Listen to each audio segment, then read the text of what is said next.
सीधे आपको रुक करवा देते हैं। आम आदमी पार्टी के नेता आतिशी इस वक्त प्रेस कॉन्फ्रेंस कर रहे हैं, सुनिए क्या करें। मंड खत्म करिए, अपना अहंकार खत्म करिए और बाकी पार्टियों के खिलाफ, लोकतंत्र के खिलाफ षड्यंत्र रचना बंद करिए। सत्य परेशान हो सकता है लेकिन पराजित नहीं हो सकता। अरविंद केजरीवाल की ये जमानत आज पूरे देश के सामने ये साफ कर देती है कि अरविंद केजरीवाल सत्य के साथ खड़े थे, खड़े हैं और खड़े रहेंगे। अब मैं चाहूंगी कि संदीप जी और सौरभ जी अपनी बात रखें।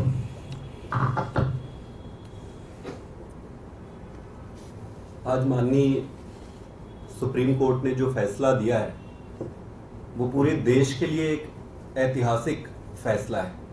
कई फैसले ऐसे होते हैं जो देश के लिए एक दिशा निर्धारण का काम करती है।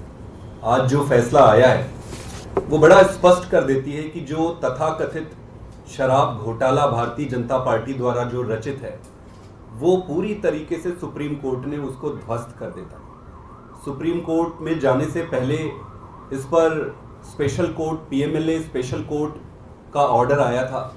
उस ऑर्डर को पढ़ने पर किसी भी व्यक्ति के मन में ये संदेह नहीं रहेगा कि भाई ये केस क्या है। उस ऑर्डर में 3-4 चीजें बड़ी स्पष्ट लिखी हुई है। पहला कि कोई पैसे का लेन देन नहीं हुआ है। दूसरा, पैसे की कहीं एक चवन्नी की बरामद नहीं हुई है। तीसरा, अरविंद केजरीवाल जी का और पार्टी का दूर दूर से किसी चीज में कोई नाता ही नहीं है। जब करप्शन ही नहीं है इस पे तो नाता का सवाल ही नहीं है।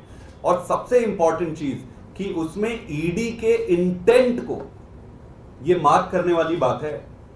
कोर्ट के ऑर्डर में ईडी के इंटेंट पे बड़ा क्वेश्चन मार्क लगा है कि ईडी जो है बड़े एक मैलिफाइड इंटेंट के साथ काम कर रही है। ये बहुत बड़ी बात है। जब कोई एक एजेंसी अपने खोटे नियत के साथ किसी पक्ष के साथ व्यवहार करती है तो वो बहुत गंभीर विषय हो जाता है। स्पेशल कोर्ट के बाद मुद्दा आज सुप्रीम कोर्ट में आया। सुप्रीम कोर्ट में एक बड़े प्रश्न पर विचार किया जा रहा था। और बड़ा प्रश्न क्या था? वो बड़ा प्रश्न ये था कि क्या ये पूरे का पूरा अरेस्ट ही इलीगल है। तो कोर्ट ने अपने तरीके से अध्ययन करके इसको बड़े बेंच के पास भेजा है। जो भी होगा वो देश के लिए अच्छा ही होगा, दिशा निर्धारण होगा आगे। लेकिन कोर्ट ने इंटरिम बेल ग्रांट किया है अरविंद केजरीवाल जी को। अब आपको ये समझना होगा कि पीएमएलए में जब सारे तथ्य और साक्ष्यों को देखकर सभी सबूत ये जो दिए हैं उसको एग्जॉस्ट करने के बाद ही ऐसे इंटरिम बेल या बेल दिए जाते हैं। तो मेरा ये सबमिशन है भारतीय जनता पार्टी से कि हर कोर्ट में आपको मुंह की खानी पड़ रही है और ये केस सिर्फ आपके द्वारा रचित एक सर्कस है। तो इस सर्कस को बंद करिए। देश का और जनता का और खास करके दिल्ली की जनता का समय व्यर्थ ना करें। नरेंद्र मोदी जी ने, अमित शाह जी ने और भारतीय जनता पार्टी ने इस देश को एक ही चीज दिया है।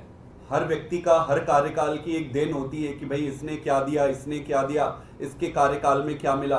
तो भाजपा के मोदी जी और अमित शाह के कार्यकाल में एक ही चीज मिला है उस देश को, और वो है ये तानाशाही की ऐसी व्यवस्था जिसमें जिस राजनीतिक दल और राजनेता को ये सामने से हरा नहीं सकते या उनका सामना नहीं कर सकते, उनको गलत तरीके से, फ्रॉडुलेंट तरीके से षड्यंत्र करके जेल में डालना या उनको फंसाना, इसको बंद करना चाहिए। देश का बहुत समय वेस्ट हो रहा है। हमें नई राजनीति करनी है, देश को आगे लेकर जाना है।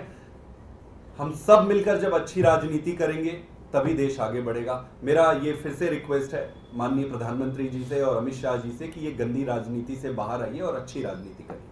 मैं चाहूंगा कि सौरभ जी भी थोड़ा सा इस पर अपनी विचार रखें। जो सुप्रीम कोर्ट की double bench justice Sandeep Khanna, justice Dipankar Datta की बेंच ने जो सुप्रीम कोर्ट की छुट्टियों से पहले अपना ऑर्डर रिजर्व किया उसको आज उन्होंने सुनाया।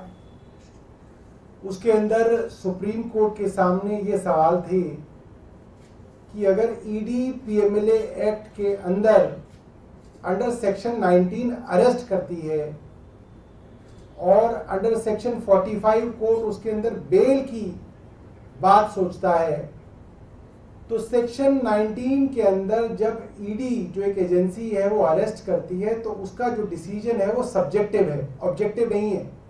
कोई तय सिद्धांत नहीं है किस पे वो अरेस्ट कर रहे हैं, और वो सेक्शन 19 बेसिकली उन अफसरों की ओपिनियन है।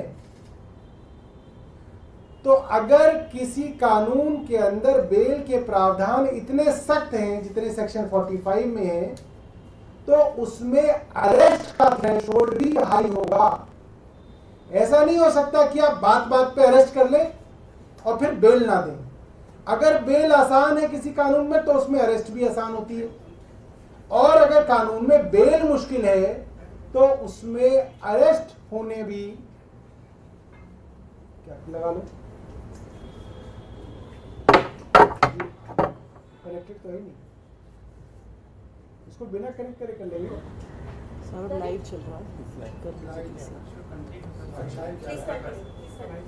तो बेल के सिद्धांत ये है कि अगर बेल मिलना किसी कानून के अंदर कठिन है तो उसके अंदर अरेस्ट का थ्रेशोल्ड भी हाई होना चाहिए।